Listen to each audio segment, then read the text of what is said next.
Hello friends, welcome back to my channel. இன்னைக்கு சிறகடிக்க ஆசை சீரியல்ல என்ன நடந்தது அப்படின்னா, மீனா வந்துட்டு ஃப்ரூட் பொக்கே ரெடி பண்ணிடுறாங்க. அதில் ஆர்டர்ஸும் வருது. அந்த ஆர்டர்ஸை கொடுக்க போகிறதாங்க. அந்த டைமில் அருண் வந்துட்டு நம்ம சேனலுக்கு இது வரைக்கும் சப்ஸ்கிரைப் பண்ணலைன்னா சப்ஸ்கிரைப் பண்ணிடுங்க. அருணும் சீதா 2 பேரும் வராங்க. 2 பேரையும் பார்த்துட்டு மீனா வந்து நிற்கிறாங்க. நின்றுட்டு இந்த மாதிரி பேசுகிறாங்க. இந்த மாதிரி பேசும்போது அவங்க வந்துட்டு சீதா சொல்கிறாங்க, எனக்கு ரொம்ப சந்தோஷம்க்கா, நீ அடுத்தடுத்து வளரணும்க்கா அப்படின்னாங்க. உடனே வந்துட்டு அருண் வந்துட்டு, ஆமாம், இதுதான் அடுத்தடுத்த பிஸ்னஸில் டெவலப் ஆகிற ஸ்டேஜ், இந்த மாதிரி தாங்க நீங்கள் பண்ணணும், அடுத்தடுத்து படிப்படியாக உயருங்க, நல்லருங்க, ஆல் த பெஸ்ட் அப்படின்னு சொல்லிட்டு, இதில் தாங்க உங்களுக்கு டெவலப்மெண்ட் இருக்கு.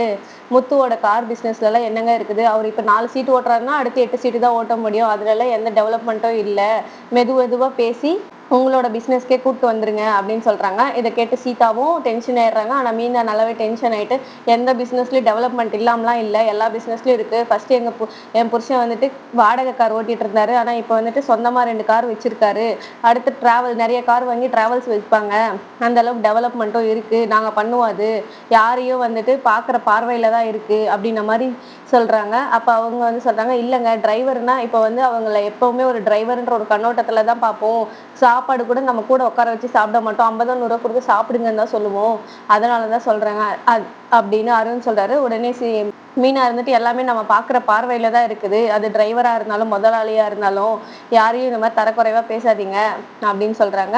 அதுக்கப்புறம் மீனா வந்து கிளம்பி போயிடுறாங்க. சீதா கூப்பிட்டு வந்துட்டு, ஏங்க இப்படி பேசுகிறீங்க, இப்போ எங்கள் மாமா டிரைவராக இருக்கிறதுனால என்ன குறைச்சல் உங்களுக்கு, நல்லா தானே சம்பாதிக்கிறாரு அப்படின்னு சொல்லி இனிமே இந்த மாதிரிலாம் பேசாதீங்க, பாரு அக்கா உடஞ்சி போய் போறா அப்படின்ற மாதிரி சொல்கிறாங்க. அதுக்கப்புறம் பார்த்தோம் அப்படின்னா, முத்துவும் மீனாவும் காசு எண்றாங்க. காசு எண்ணிட்டு அவங்க சம்பாதிச்சது எல்லாத்தையும் ஒண்டியல்ல போடணும் அப்படின்ற மாதிரி பேசி ஒண்டியல்ல போட்டுட்டு இருக்காங்க. அந்த டைம்ல சின்னதா ஒரு ரொமான்ஸ் பண்றாங்க. அந்த டைம்ல விஜயா உள்ள வந்துடுறாங்க. உள்ள வந்துட்டு, யாரும் இல்லையா வீட்டுல அப்படின்னு சொல்லி பேசிட்டு, இந்த மாதிரி நாளைக்கு எல்லாரும் பார்வதி வீட்டுக்கு வந்துருங்க அப்படின்னு சொல்றாங்க. ஏன் எதுக்கு அப்படின்னு கேட்கும்போது, இவங்க வந்துட்டு ரத்த தான முகாம் பண்ண போறோம், அதுக்காக எல்லாரும் வந்துருங்க, நானே ரத்த தான முகாம் நடத்த போறேன், அப்ப நீங்க எல்லாரும் வரலன்னா எப்படி, என் வீட்டுல இருக்கிறவங்க எல்லாரும் வரணும் அப்படின்ற மாதிரி சொல்றாங்க. முத்துவை பாயிண்ட் அவுட் பண்ணி, முத்துவ பேர் சொல்லாம எல்லாரும் என் வீட்டுல இருக்கவங்க வரணும் அப்படின்னு சொல்றாங்க. அப்ப அண்ணாமலை இருந்துட்டு, நீ எப்பயோ ஒரு டைம் தான் நல்ல காரியம் பண்ற, அதுல இதுவும் ஒண்ணு, சரி நான் வரேன் அப்படின்னு சொல்றாங்க. உடனே முத்து வந்துட்டு, சரிப்பா நானும் வரேன் அப்படின்னு சொல்றாங்க. அந்த டைம்ல ரோகிணி வந்துட்டு, நானும் வரேன் ஆண்டி அப்படின்னு சொல்றாங்க. ஸ்ருதி இருந்துட்டு, நான் இது வரைக்கும் இந்த மாதிரி எல்லாம் ரத்த தான முகாம்ல பண்ணதில்லை, ரத்த தானமும் கொடுத்ததில்லை, இப்பதான் ஃபர்ஸ்ட் டைம் கொடுக்குறேன், சரி நானும் வரேன் அப்படின்னு சொல்றாங்க. ரவி நானும் வரேன் அப்படின்னு சொல்றாங்க. இந்த மாதிரி பேசிட்டு இருக்கும்போது மனோஜ் வந்துட்டு, என்கிட்ட ஹீமோகுளோபினே இல்லை, நான் எப்படி கொடுக்கறது, நான் கொடுக்கலமா, உனக்கு சப்போர்ட்டா வேணா வந்து நிக்கிறேன் அப்படின்னு சொல்றாங்க. அப்போ முத்து இருந்துட்டு, ஆமா வந்துட்டு வாழைத்தண்டு மாதிரி அடிச்சா உளுந்துருவான், சின்ன வயசுல இருந்தே அவன் அப்படித்தானே அப்படின்னு சொல்றாங்க. அப்ப மனோஜ் இருந்துட்டு, ஆமா, இவங்கிட்ட ரத்தம் எடுத்தா ரத்தம் இருக்காது, சரக்கு தான் இருக்கும், ஏன்னா இவன் அவ்வளவு குடிப்பான் அப்படின்னு சொல்லிட்டு இந்த மாதிரி கிண்டல் பண்ணி போயிட்டு இருக்காங்க. மறுநாள் பார்த்தோம் அப்படின்னா, பார்வதி வீட்டுல விஜயா ரத்த தான முகாமுக்கு ஏற்பாடு எல்லாம் பண்ணிட்டு இருக்காங்க. நியூஸ் சேனலுக்கு எல்லாம் சொல்லிட்டியா பார்வதி அப்படின்னு கேக்குறாங்க.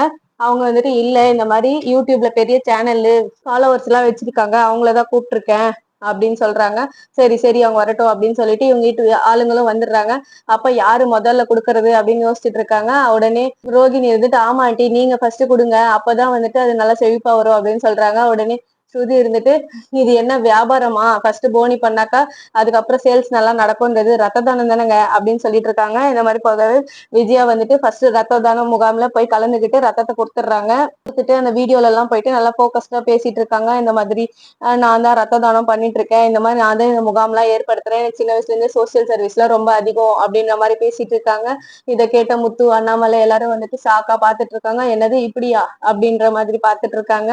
அதுக்கப்புறம் மனோஜை வந்துட்டு கூப்பிட்டு போற சொல்றாங்க. மனோஜ் வந்துட்டு, இல்ல நான் போல அப்படின்றாங்க. ஆனாலும் மனோஜை வந்து வழுக்க டைமா தள்ளி விட்டுறாங்க. ரத்த தானத்துக்கு ரத்தத்தை எடுக்கிறதுக்கு போறாங்க.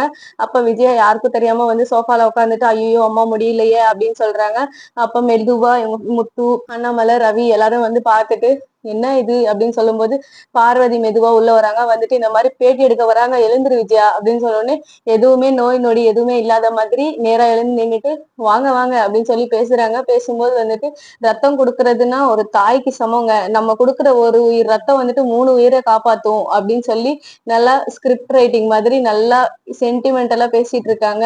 இதை கேட்ட ஸ்ருதி வந்துட்டு ரவியை கூப்பிட்டு, உங்க அம்மா இதெல்லாம் யாராவது எழுதி கொடுத்து பேசுறாங்களா, இல்ல அவங்க அம்மாவே பேசுறாங்களா அப்படின்னு சொல்லி பேசிட்டு இருக்காங்க. இருக்காங்க.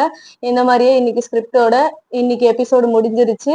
நாளைக்கு எபிசோட்ல வந்துட்டு முத்து வந்து கண்டுபிடிக்க போறாரு. அதாவது பார்வதி ஆண்டி கிட்ட வந்துட்டு எதுக்காக அம்மா இதெல்லாம் பண்றாங்க அப்படின்னு சொல்லி பார்த்தாக்கா டாக்டர் பட்டம் வாங்குறதுக்குன்றதை தெரிஞ்சுக்கிட்டு அந்த டாக்டர் பட்டம் இவங்க ஏன் பேக்கா வாங்கணும் அப்படின்னு சொல்லிட்டு அந்த தடுக்கிறதுக்காக ஒரு வீடியோ ஆதாரத்தோட வந்துட்டு டாக்டர் பட்டம் வாங்க விடாம தடுக்கிறாங்க.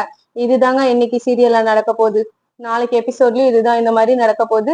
இது எல்லாத்தையும் தொடர்ந்து பார்க்க நம்ம சேனலை சப்ஸ்கிரைப் பண்ணிட்டு உங்களோட கருத்தை கமெண்ட்ல சொல்லிடுங்க. பிடிச்சிருந்தா லைக் பண்ணுங்க. நன்றி.